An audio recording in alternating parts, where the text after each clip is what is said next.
February 28ರಂದು Hiremagaluru Shri ಕೋದಂಡರಾಮಚಂದ್ರ ಸ್ವಾಮಿ ರಥೋತ್ಸವ ನಡೆಯಲಿದ್ದು, ಇದರ ಅಂಗವಾಗಿ ಗುರುವಾರ ಸ್ವಾಮಿಯವರ ಶೇಷವಾಹನೋತ್ಸವ ನೂರಾರು ಭಕ್ತಾದಿಗಳ ಸಮ್ಮುಖದಲ್ಲಿ ಗ್ರಾಮದ ಪ್ರಮುಖ ಬೀದಿಯಲ್ಲಿ ಸಂಭ್ರಮದಿಂದ ನಡೆಯಿತು.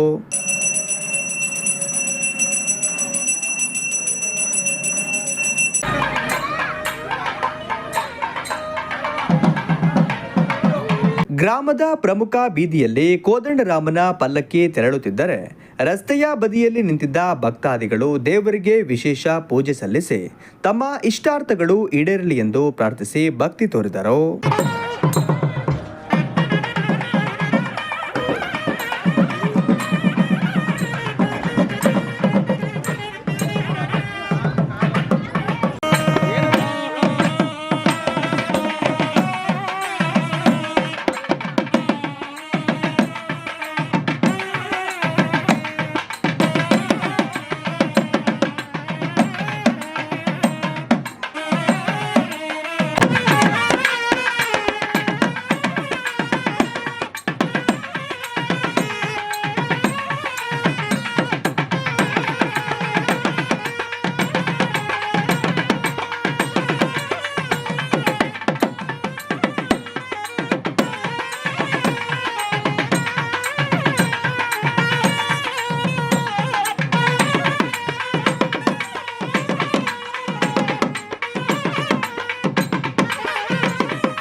ಬೆಳಗ್ಗೆಯಿಂದಲೇ ದೇವರಿಗೆ ಚತುಸ್ಥಾನಾರ್ಚನೆ, ಬಲಿಹರಣ, ಶ್ರೀಕೃಷ್ಣ ಗಂಧೋತ್ಸವ, ವಸಂತ ಸೇವೆ, ತೋಮಾಲೆ ಸೇವೆ, ಪುಷ್ಪಾಲಂಕಾರ ಸೇವೆ, ಮಂಟಪ ಸೇವೆ ವಿಧಿವಿಧಾನಗಳೊಂದಿಗೆ ನಡೆಯಿತು.